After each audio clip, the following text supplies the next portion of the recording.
வணக்கம் குழந்தைகளே. இப்போ நாம் இந்த வீடியோவில் NMMSல மேட்டில் நான் வெர்பலில் பகடை கணக்குகள் எனும் பகுதியை பார்க்க போகிறோம். இந்த பகடை கணக்குகளில் பகடையினுடைய ஏதேனும் ஒரு முகத்திற்கு எதிரே அமையும் எண்களையோ குறியீடுகளையோ படங்களையோ நாம் கண்டறிய வேண்டும். இவ்வகையான கணக்குகளில் பகடையினுடைய 1, 2, 3 அல்லது 4 நிலைகளை கொடுத்துருப்பாங்க. ஒவ்வொன்றுலேயும் முகங்கள் எண்ணால் குறிக்கப்பட்டிருக்கலாம், எழுத்தால் குறிக்கப்பட்டிருக்கலாம், அல்லது படத்தை கூட சில கணக்குகளில் கொடுத்துருப்பாங்க. அப்போது வினா எப்படி இருக்கும்னா, ஏதேனும் ஒரு முகத்திற்கு எதிராக அமையும் எண், எழுத்து, குறியீடு அல்லது படத்தை நாம் கண்டறிய வேண்டும். இப்போ பாருங்கள், இந்த படத்தில் இந்த கணக்கில் பகடையினுடைய ஒரு நிலையை மட்டும்தான் கொடுத்துருக்காங்க, எண்கள் கொடுத்துருக்காங்க. இந்த கணக்கில் பகடையினுடைய 2 நிலைகளை கொடுத்துருக்காங்க, புள்ளிகளை. உண்மையில் பகடை என்பது இப்படித்தான் இருக்கும் இல்லையா குழந்தைகளை? இங்கே புள்ளிகளை கொடுத்துருக்காங்க இந்த கணக்கில். இந்த கணக்கில் பாருங்கள், பகடையினுடைய 3 நிலைகளை கொடுத்துருக்காங்க. இந்த கணக்கில் பாருங்கள், பகடையினுடைய 4 நிலைகளை கொடுத்துருக்காங்க. இப்படி 1, 2, 3, 4 நிலைகள் கொடுக்கப்பட்டிருந்தாலும் ஆனால் வினா மட்டும் ஏதாவது ஒரு முகத்திற்கு எதிரே இருக்கின்ற முகத்தை தான் கேட்டிருப்பாங்க. இந்த பகடை கணக்குகளை நாம் நன்றாக அறிந்து கொள்ளணும்னா, இந்த பகடை கணக்குகளில் 3 விதிகள் இருக்குது. அந்த 3 விதிகளை நாம் நன்றாக தெரிந்து கொள்ள வேண்டும். பாருங்க, முதல் விதி, பகடையின் ஏதேனும் 2 நிலைகளில் 2 பக்கங்கள் மட்டும் பொதுவாக இருந்தால் மீதி உள்ள 2 பக்கங்கள் ஒன்றுக்கொன்று எதிராக அமையும்.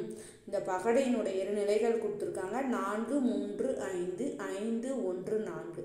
2 படங்கள்லையும் பாருங்கள், 4, 5, 4, 5 என்ற 2 முகங்கள் பொதுவாக இருக்கு. அப்படி இருக்கும்போது மீதியுள்ள ஒரு முகம் ஒன்றுக்கொன்று எதிரானதாக அமையும். இந்த பக்கம் இந்த 3க்கு எதிராக இந்த 1 என்ற பக்கம் அமையும். அப்படி அமையணும்னா மற்ற 2 பக்கங்கள் பொதுவானதாக இருக்கணும். இப்போ விதியை மீண்டும் ஒரு முறை பார்க்கலாம். பகடையின் ஏதேனும் 2 நிலைகளில் 2 பக்கங்கள் மட்டும் பொதுவானதாக இருந்தால் மீதமுள்ள 2 பக்கங்கள் ஒன்றுக்கொன்று எதிராக அமையும். இப்போ பாருங்கள், இதற்கு மீண்டும் கூட ஒரு எடுத்துக்காட்டு பார்க்கலாம். இந்த முதல் கணக்கு பாருங்கள், 5, 3, இங்கே 3, 5 ஒன்றுக்கொன்று எதிராக இருக்குங்களா? அப்போது கேள்வி என்ன? 4 என்ற எண்ணிற்கு எதிரே அமைவது. அப்போது 4 என்ற எண்ணுக்கு எதிரே 1 அமையும் இல்லையா? இங்கே பாருங்கள், 4, 1 2 பக்கங்கள் பொதுவாக இருக்குது. அடுத்ததுலேயும் பாருங்கள், 3, 4, 2, 3, 2, 1. அப்போது இங்கே 2, 3, 2, 3 பொதுவாக இருக்குது. அப்போது 4க்கு எதிராக 1 அமையும். இடம் மாறி இருக்கலாம், ஆனால் எண்கள் ஒன்றாக இருந்ததுன்னா அப்போது மீதமுள்ள ஒரு பக்கம் ஒன்றுக்கொன்று எதிராக அமையும். இப்போ முதல் விதி நன்றாக புரிந்திருக்கும். இப்போ இரண்டாவது விதிக்கு போகலாம். பகடையின் ஏதேனும் 2 நிலைகளில் ஏதேனும் ஒரு பக்கம் மட்டும் பொதுவாக இருந்தால் பகடையின் அவ்விரு நிலைகளில் உள்ள எண்கள் பொது உறுப்பிலிருந்து கடிகார திசையில் எதிரெதிரே அமையும். இங்கே பாருங்கள், 4, 2, 1, 2, 3, 6. இந்த கணக்கில் 2 என்ற பக்கம் மட்டும் பொதுவாக இருக்குது. அப்படி பொதுவாக இருக்கும்போது அந்த இடத்துல இருந்து கடிகார திசையில் எண்களை எழுதிக்கணும். 2, 1, 4. இதில் பாருங்கள், 2, 3, 6 அப்படி எழுதி கொள்ளும்போது அந்த பொது பக்கத்தை தவிர மீதமுள்ளவை ஒன்றுக்கொன்று எதிராக அமையும். அதாவது 1க்கு எதிராக 3ம் 4க்கு எதிராக 6ம் அமையும். நல்லா புரியுதுங்களா? கடிகார திசையில் தான் எழுதணும் எண்களை. பொது எண்ணிலேருந்து கடிகார திசையில் எண்களை எழுதி கொள்ள வேண்டும். இப்போ பாருங்கள், பகடையின் ஏதேனும் 2 நிலைகளில் ஏதேனும் ஒரு பக்கம் மட்டும் பொதுவானதாக இருந்தால் பகடையின் அவ்விரு நிலைகளில் உள்ள எண்கள் பொது உறுப்பிலிருந்து கடிகார திசையில் எதிரெதிரே அமையும். இந்த கணக்குக்கு இன்னும் கூட ஒரு எடுத்துக்காட்டு நாம் பார்க்கலாம். இதில் பாருங்கள், இப்போ இந்த 3 நிலைகள் 4 நிலைகள் எப்படி கொடுத்துருந்தாலும் நமக்கு தேவையான 2 நிலைகளை எடுத்துக்கலாம். இப்போ நம்ம இந்த கணக்கில் 2 நிலைகளை எடுத்துக்கலாம். இதில் பாருங்கள் 6 5 4 4 1 2 பொது பக்கம் எது 4. அப்போது இங்கே 4லேருந்து கடிகார திசையில் எழுதணும் இல்லைங்களா. 4லேருந்து கடிகார திசை 4 6 4. அடுத்தது இந்த கணக்குலேயும் 4லேருந்து கடிகார திசை. அப்போ 4 1 2. வினாவில் என்ன கேட்டிருக்காங்க, 6 என்ற எண்ணிற்கு எதிரே அமைவது எது? அப்போது 6க்கு எதிராக என்ன அமைது 1, 4க்கு எதிராக 2. அப்போது விடை என்ன 1. 6க்கு எதிரே அமையது 1. இப்போது விதி 2 நன்றாக புரிஞ்சிருக்கும். இப்போது விதி 3. விதி 3 பார்த்திங்கன்னா ரொம்ப எளிமையானது. பகடையின் ஏதேனும் 2 நிலைகளில் ஏதேனும் ஒரு பக்கம் ஒரே மாதிரியாக, பாருங்கள் ஒரு பக்கம் ஒரே மாதிரியாக இருக்கணும், ஒரே இடத்துலையும் இருக்கணும். இவருங்க மேலேயே இருக்குது ரெண்டுமே.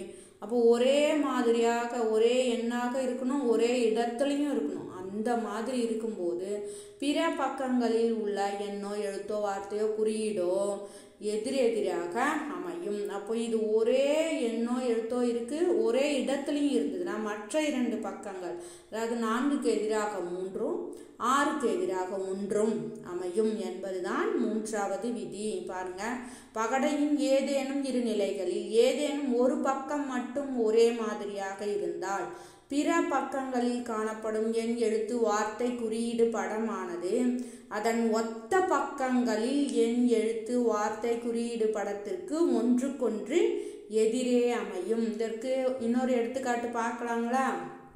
இங்கே பாருங்க, பகடை 4 என்ற எண்ணிற்கு எதிராக அமையும் எண் எது? இங்கே பாருங்க 6 6 ஒரே மாதிரியாக இருக்கு, ஒரே இடத்துல இருக்கு. அப்போ 3க்கு எதிராக 1ம் 4க்கு எதிராக 2ம் அமையும் இல்லைங்களா. அப்போ இங்கே விடை 2 கொடுக்கல, தவறாக கொடுத்துருக்காங்க. இங்கே 2 போட்டுக்கலாம் நம்ம. இப்போ 4க்கு எதிராக அமைவது 2. சரிங்களா, 4க்கு எதிராக அமைவது 2, 4க்கு எதிராக அமைவது 2, 3க்கு எதிராக அமைவது 1. விதி 3 இப்போ உங்களுக்கு நன்றாக புரிந்திருக்கும் அப்படின்னு நினைக்கிறேன். பாருங்க, ஒரே இடத்துல இருக்கணும், ஒரே எண்ணாகவும் இருந்ததுன்னா அப்போ மற்ற 2 பக்கங்கள் எதிரெதிராக அமையும். 4க்கு எதிரானது 2, 1க்கு எதிரானது 3. சரிங்களா, அடுத்த கணக்குக்கு நாம் போகலாம். இப்போ எடுத்துக்காட்டு 1 பாருங்க. இப்போ நாம் இந்த மாதிரி 4 நிலைகள்லாம் கொடுத்துருந்தாங்கன்னா நாம் ஏதாவது 2 நிலைகளை தேர்ந்தெடுத்து கொள்ளலாம். அப்படி பார்க்கும்போது இந்த படத்தில் நாம் இந்த 2 படங்களை தேர்ந்தெடுத்து கொள்ளலாம். 2 5 4 5 3 1. அப்போ 5 என்ற படம் பொதுவாக இருக்குது. 3க்கு எதிரான எண்ணு தான் கேட்டிருக்காங்க. இப்போ கடிகார சுழற்சியில் நாம் எழுதணும் 5 4 2. இங்கே கடிகார சுழற்சியில் எழுதணும் 5 3 1. அப்போ 3க்கு எதிராக அமைவது 4. இதுதான் விடை. இதில் நாம் பயன்படுத்தியிருக்கிறது விதி 2. குழந்தைகளே, 4 படங்கள் கொடுத்துருக்காங்கன்னு நாம் குழப்பிக்கொள்ள வேண்டாம். தேவையான 2 படங்களை நாம் கொஞ்சம் சிந்தித்து தேர்ந்தெடுத்து கொள்ள வேண்டும். அடுத்தது பாருங்கள், எடுத்துக்காட்டு 2. எடுத்துக்காட்டு 2லையும் 4 நிலைகளை கொடுத்துருக்காங்க.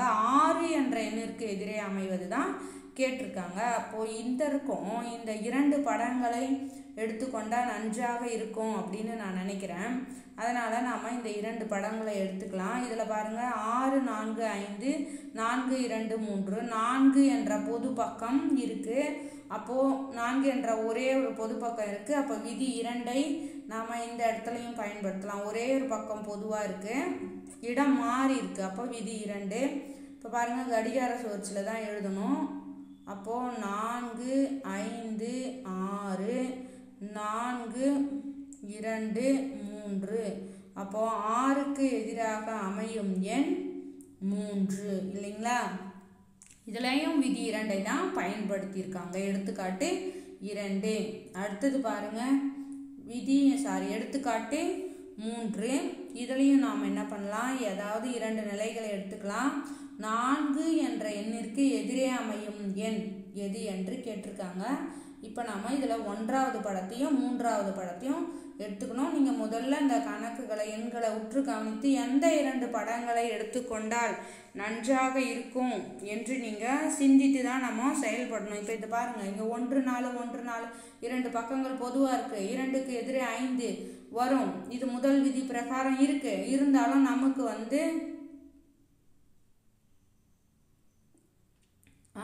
ஓகேவே 1 4 1 4 5க்கு எதிராக 2. ஆனால் இவங்க 4 என்ற எண்ணு தானே கேட்டிருக்காங்க. அதனால் நாம் என்ன பண்ணி ஆகணும், இந்த முதல் படத்தையும் 3வது படத்தையும் எடுத்துக்கலாம். பாருங்க,